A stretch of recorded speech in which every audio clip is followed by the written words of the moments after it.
Shalom, jemaat yang dikasihi Tuhan.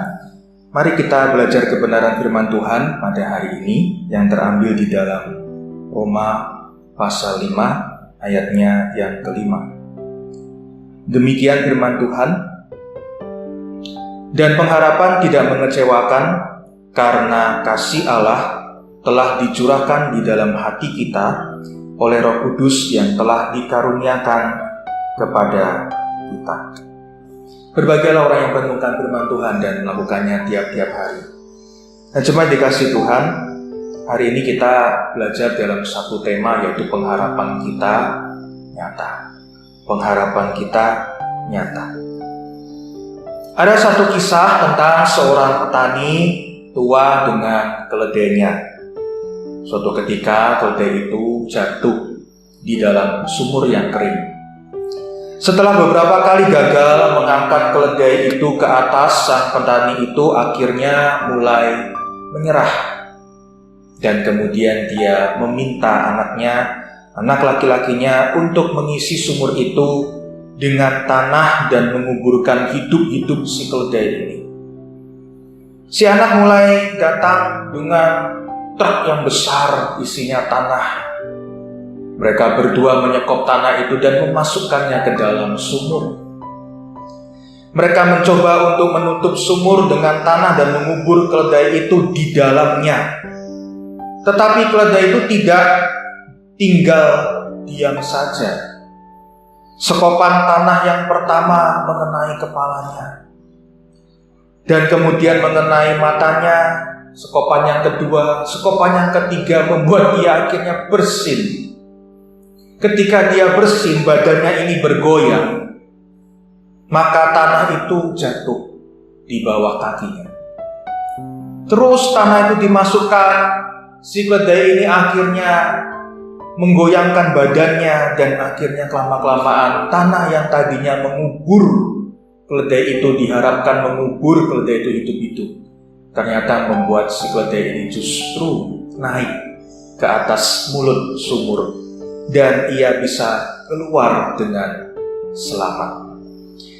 Nah, semuanya dikasih oleh Tuhan, ada banyak cara untuk kita bisa melihat dan bereaksi terhadap masalah dan kondisi yang hari-hari ini sedang terjadi di kehidupan kita. Beberapa mungkin berkata bahwa, wah, begitu sulit hari-hari ini. Orang mengeluh. Ada yang kemudian mencari jalan keluar yang lain, atau bahkan kecewa dan kemudian mundur daripada iman di dalam Kristus. Namun bagi kita, bagi orang percaya, kita bisa mengambil contoh yang baik dari cerita awal tadi tentang keledai. Keledai ini bukanlah keledai yang bodoh, ternyata keledai yang jatuh ke dalam sumur yang kering ini yang harusnya dikubur hidup-hidup oleh tanah yang dilemparkan oleh pemiliknya, justru membuat ia berdiri di atas tanah dan kemudian keluar dari sumur. Kehidupan orang percaya harusnya kita bisa berdiri dan mengatasi masalah. Oleh karena itulah bagian firman Tuhan di bagian yang lain, khususnya tokoh-tokoh Alkitab yang diceritakan, seperti kisah Yusuf. Seorang muda namun mengalami masa yang sulit, dia dibuang. Dan kemudian dia harus tinggal di tanah dan negeri orang asing. Tapi beberapa tahun kemudian justru ia menjadi penguasa kedua dari Firaun. Contoh Alkitab yang lain adalah Daud, pribadi yang notabene dikatakan sebagai seorang anak-anak yang wajahnya masih kemerah-merahan, tapi siapa sangka justru Raja Daud ini menang dalam menghadapi Goliat, dan pada akhirnya justru ia menjadi raja orang Israel, menggantikan Saul. Kita juga bisa melihat tokoh lain dalam bagian Alkitab, yaitu Ester, seorang wanita Ibrani yang dibuang di tanah negeri orang asing juga. Dan di situ ketika pemerintahan Raja Astasasta terjadi, justru Ester diangkat menjadi ratu. Sesuatu hal yang luar biasa. Ia tidak menyerah dengan kehidupannya, bahkan ketika bangsanya di tengah-tengah ancaman kematian, genosida yang besar, justru Ester ini berdiri dan berperan begitu penting bagi bangsanya. Pertanyaannya adalah, bagaimana tokoh-tokoh Alkitab ini dapat mengatasi persoalan kehidupannya? Justru jawabannya adalah mereka memiliki pengharapan. Mereka memiliki pengharapan di dalam Tuhan itu tidak pernah mengecewakan. Pengharapan itu artinya apa yang diinginkan, apa yang diminta, meski belum terlihat, namun itu sesuai dengan kehendak Tuhan. Percaya bahwa bagi orang percaya tidak ada kalimat putus asa. Definisi lain, harapan diartikan sebagai penantian yang penuh dengan rasa percaya. Sekali lagi, pengharapan itu diartikan sebagai penantian yang penuh dengan rasa percaya. Nah, oleh karena itulah, meski dalam kehidupan ini kita dihadapkan kepada pergumulan, masalah, kesulitan yang hari-hari ini begitu menghadang kita, satu hal yang kita bisa tahu, kita tidak mengalami kehancuran di dalamnya. Namun justru kesulitan ini akan membangun kualitas iman kita, pengharapan kita, dan kasih kita makin murni di dalam Tuhan Yesus. Oleh karena itulah, salah satu kata kunci untuk melihat pengharapan kita itu nyata dan pengharapan itu tidak mengecewakan adalah karena kasih karunia Allah telah dicurahkan atas kita. Karena kasih karunia Allah telah dicurahkan atas kita. Apa sih kasih karunia itu? Nah, jemaat yang dikasihi Tuhan, dalam konteksnya penulisan di surat Roma ini, Paulus menunjukkan kepada orang-orang Kristen yang berada dan tersebar di wilayah Romawi. Dan tentunya di sana juga ada orang-orang dari orang Romawi, mereka-mereka yang disebut golongan-golongan kaum yang kafir. Mereka mengikut akan Kristus dan mereka menjadi pengikut yang disebut dengan golongan proselit. Dari sinilah kita bisa melihat juga ada orang-orang Yahudi, ada orang-orang Kristen, dan juga ada orang-orang Romawi yang menjadi pengikut Kristus. Dan mereka yang disebut pengikut Kristus ini mengalami tekanan yang berat. Tekanan apa? Karena mereka menjadi orang-orang yang mengikut Kristus Tuhan dan mereka harus bertahan dalam iman dan kebenaran yang sungguh-sungguh. Dan oleh karena itulah Rasul Paulus menuliskan suratnya ini kepada jemaat di Roma supaya mereka sadar dan menyikapi situasi yang tidak mudah ini, bahwa yang pertama, mereka telah menerima keselamatan dalam Tuhan Yesus. Dan kita pun juga telah diselamatkan di dalam Tuhan Yesus. Di ayat yang kedua pasal 5 dikatakan demikian. Oleh Dia kita juga beroleh jalan masuk oleh iman kepada kasih karunia ini. Di dalam kasih karunia ini kita berdiri dan kita bermegah dalam pengharapan akan menerima kemuliaan Allah. Jadi jemaat yang dikasihi oleh Tuhan, percayalah bahwa ketika kita menjadi orang percaya, Anda dan saya telah diselamatkan. Dan keselamatan itu memberikan kita kekuatan untuk tetap berdiri, untuk tetap berkata bahwa saya masih punya pengharapan di dalam Tuhan Yesus. Meski ada persoalan, meski ada pergumulan yang begitu besar sekalipun dan belum berhenti sampai hari ini. Satu kesulitan bisa muncul, belum selesai satu kesulitan lagi muncul, tapi kita masih bisa bermegah di dalam Tuhan karena kita sebetulnya telah beroleh jalan masuk karena iman. Kita sudah mengalami keselamatan dan jangan pernah melepaskan iman di dalam Kristus Tuhan kita. Jangan pernah sekali-kali mengingkari akan kuasanya dalam hidup ini yang selalu menyertai kita.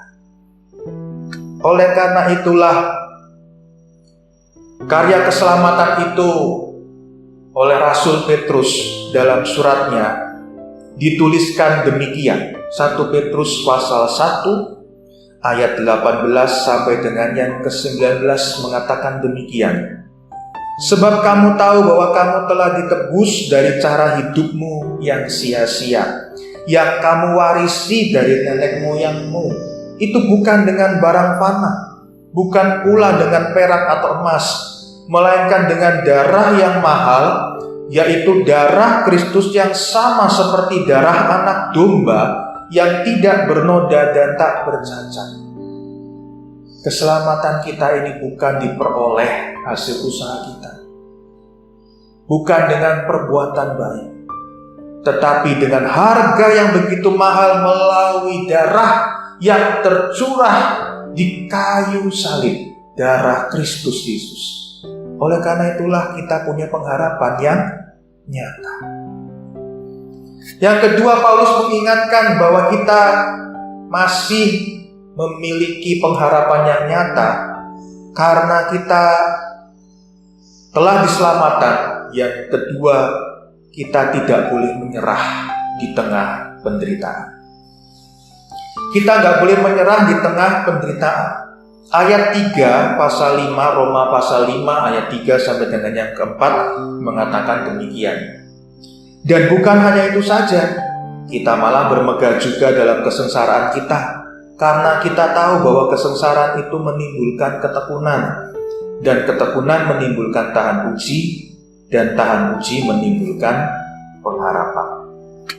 Nah, jemaat yang dikasihi oleh Tuhan, untuk dapat melihat pengharapan kita itu nyata, kita harus mengalami sebuah ujian. Ujian ini adalah penderitaan, kesukaran, kesengsaraan.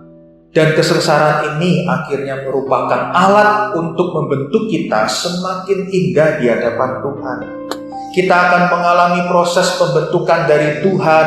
Di tengah-tengah persoalan, kita makin tajam dalam kerohanian.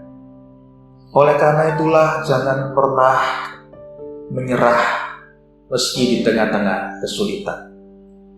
Seorang seniman yang bernama Pablo Picasso, ia mengatakan demikian, "Saya selalu melakukan sesuatu yang tidak bisa saya lakukan, sehingga saya harus belajar bagaimana mengerjakannya." Seorang seniman yang begitu hebat, tapi dia mengatakan justru kehebatannya ini lahir dari pergumulan. Kehebatannya ini lahir dari proses yang sulit. Sehingga dia berkata, sekali lagi saya katakan, saya selalu melakukan sesuatu yang tidak bisa saya lakukan, sehingga saya harus belajar bagaimana mengerjakannya. Jemaat yang dikasihi oleh Tuhan, yakinilah bahwa penderitaan dan kesukaran tidak membuat kita sekali lagi terpuruk, tapi kita makin belajar untuk terus mengandalkan Tuhan. Dan ketika kita belajar untuk mengerjakannya dengan setia, saya percaya Tuhan pasti akan membuat kita berharga dan bahkan membuat kita menjadi pribadi yang sanggup melakukan berbagai macam terobosan-terobosan yang besar di dalam Dia. Satu contoh lagi, Dr. Martin Luther King Jr.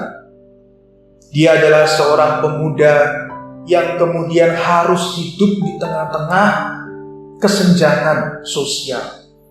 Perjuangannya untuk perdamaian dan kesetaraan ras, agama, suku, ya kan? Ia harus menghadapi ini.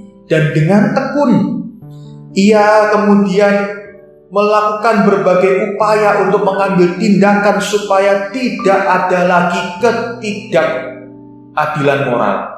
Jangan ada lagi ketidakadilan moral. Ia berkata, I have a dream. Saya punya mimpi. dan masa depan yang lebih baik, bahwa suatu waktu tidak ada lagi pembedaan suku, agama, ras, dan seterusnya. Kutipan yang saya ambil dari google.com itu mengatakan bahwa we must learn to live together as brother, or we will perish together as foes. Artinya bahwa ia punya sebuah pernyataan yang menguatkan, yang mengobarkan semangat. Kita harus belajar untuk hidup bersama-sama. Jangan ada lagi pembedaan, jangan ada lagi ketimpangan hukum, jangan ada lagi ketidakadilan sosial dan seterusnya. Jangan-jangan kita akan hancur sebagai orang-orang yang bodoh. Jemaat yang dikasih Tuhan, tahukah orang Dr. Martin Luther King pribadi ini akhirnya menjadi orang yang mengubahkan dunia. Untuk itu jangan pernah menyerah dengan penderitaan dan kesengsaraan. Dan yang ketiga, yang terakhir, Paulus mengingatkan jemaat di Roma dan juga kita bahwa kita mendapat penyertaan Tuhan. Ayat yang kelima sebagai nats kita mengatakan, saya ulang kembali, dan pengharapan tidak mengecewakan. Karena kasih Allah telah dicurahkan di dalam hati kita oleh Roh Kudus yang telah dikaruniakan kepada kita. Pada akhirnya Paulus mengingatkan pengharapan kita nyata karena kasih karunia-Nya ada dalam diri kita. Kita telah diselamatkan. Kita masuk dalam penderitaan yang tidak menghancurkan kita. Justru penderitaan akan membuat kita makin tekun di dalam Tuhan. Dan yang ketiga, pengharapan yang nyata itu karena kita sedang mendapatkan penyertaan Tuhan melalui kuasa Roh-Nya yang kudus. Roh Kudus tinggal dalam hidup orang percaya. Roh Kudus inilah yang membimbing dan menyertai kita dengan lembut. Ia menuntun orang percaya dan mengarahkan kepada tujuan hidup yang sebenarnya. Oleh karena itulah, sebagai penutup, pesan firman Tuhan pada hari ini, sebagai orang percaya, milikilah cara hidup untuk mengatasi masalah. Caranya dengan tidak menyerah, dan kemudian yakini bahwa Tuhan telah memberikan keselamatan dalam hidup kita. Ketika Dia memberikan keselamatan dalam hidup kita, Dia pun juga memberikan pengharapan yang tidak pernah mengecewakan. Sekaligus Dia memberikan anugerah-Nya yang luar biasa, yang menjaga kehidupan orang percaya dengan bimbingan dan tuntunan Roh Kudus. Dengan harapan inilah membuat seseorang mampu bertahan menjalani kehidupan sekalipun ada banyak tantangan dan hambatan. Kiranya Tuhan menolong dan memberkati kita. Mari kita tundukkan kepala, kita berdoa. Bapa di surga, pada hari ini kami berdoa. Setelah kami mendengarkan kebenaran firman Tuhan, Tuhan tolong lebih lagi Tuhan yang akan menyempurnakan pemberitaan firman ini kepada seluruh pendengar yang menyaksikan tayangan pesan pastoral pada hari ini. Kuatkanlah kami Tuhan meski mengalami berbagai kesukaran. Kami tahu ini tidak mudah di hari-hari ini.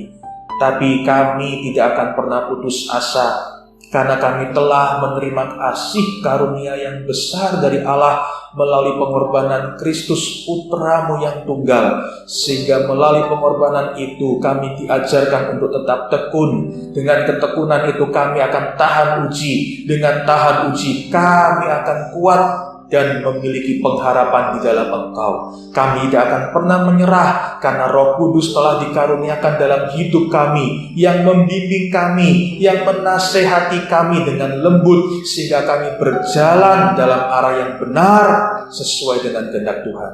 Semua umat Tuhan yang mengalami pergumulan dan masalah yang ada, kami berdoa dari tempat ini di dalam nama Tuhan Yesus. Berikan kekuatan, berikan penghiburan, berikan pertolongan. Terima kasih Bapa di surga. Kami naikkan syukur doa kami dalam nama Tuhan Yesus.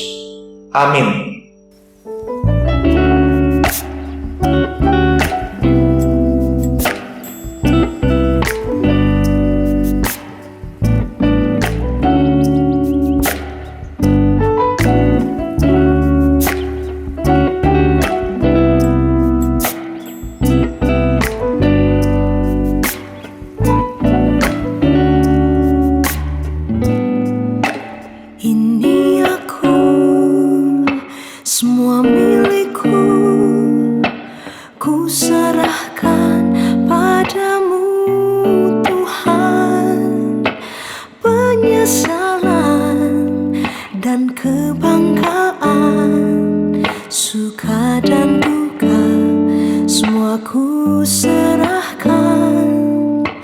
yang telah lalu, yang kan datang, hasrat dan harapan yang terbayang, masa depan dan rencanaku, semua ku serahkan dalam tanganmu. Ku persembahkan hidupku kepadamu Tuhan, untuk kemuliaan-Mu. Ku berikan hidup ini sebagai persembahan yang berkenan padamu.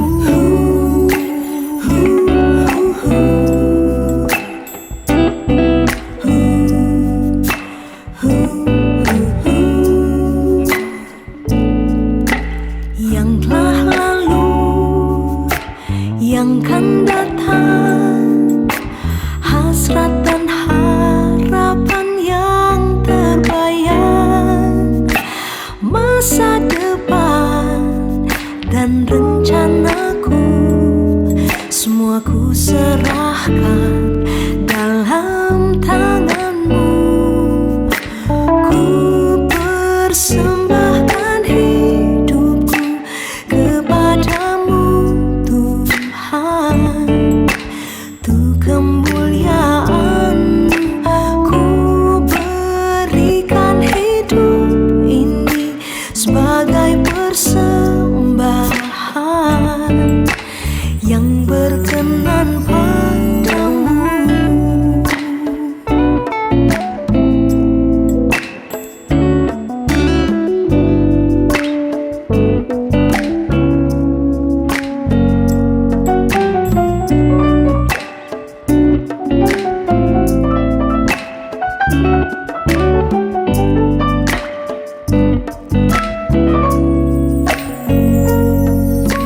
Ku persembahkan hidupku kepadamu Tuhan. Oh, ku persembahkan hidupku kepadamu Tuhan,